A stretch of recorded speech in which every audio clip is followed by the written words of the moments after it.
So this question here is, what is more important to do in the mix of the main vocal, of the main rap vocal, to make it sound clear and fluid? Any tip for the vocal to get better? This in FL Studio. Thanks, Matt Props. Thank you very much. So I have a couple of things when I mix my vocals. I usually don't do mixing in FL Studio. I do mixing in Studio One, but the process is the same.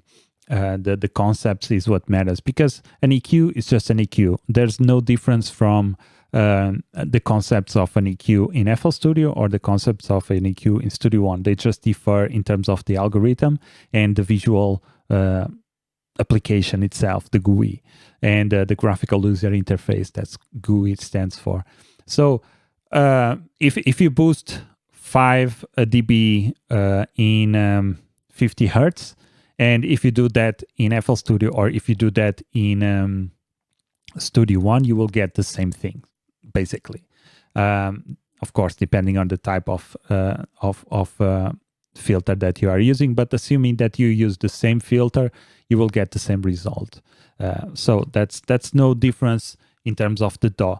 What I like to do in my vocals, the first thing that I like to do is a corrective EQ.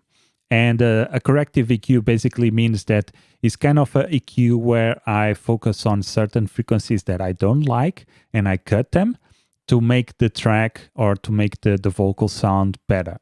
And this is usually the first step. It's just to correct EQ. Afterwards, I add some type of compression or some type of de-essing. I might use the de-esser before or after the compression. It depends a little bit. Excuse me.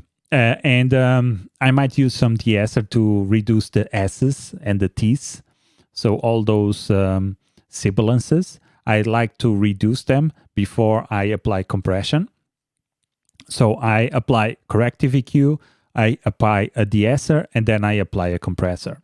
And after that, I kind of go through the same process. So I do the same thing twice, but with different mindsets. So in the first mindset, I do like a corrective EQ, de-esser, and compressor to make the track sound, or to make the vocal sound solid or in a way that I like.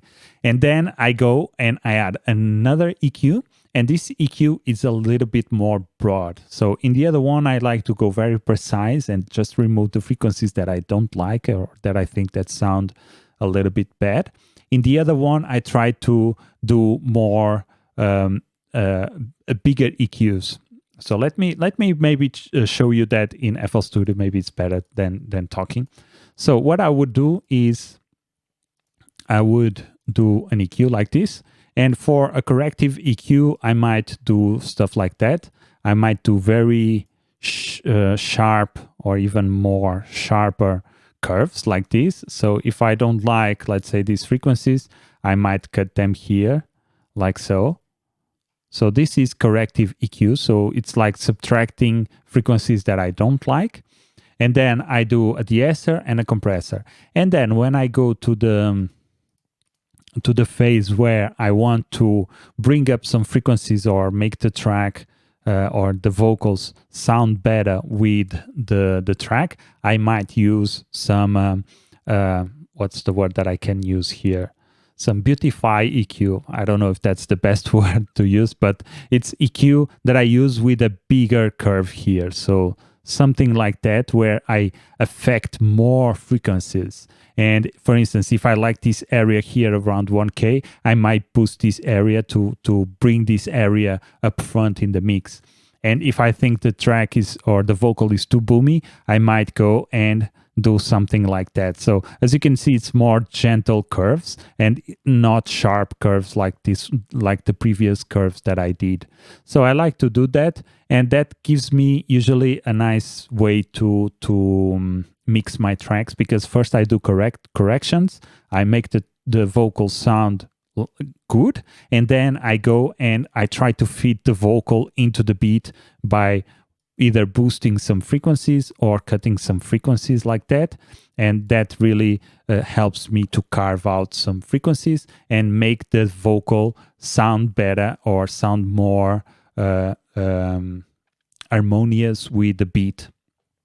And then of course I might add some compression on top of that. And at the end I also like to add another de-esser, because I like to go in stages. I don't like to use just one de-esser just in one thing. I like to go with several gentle, or at least two de-essers with gentle settings, so that the de-essers work together, and I don't have just one de-esser doing a lot of compression, if that makes sense.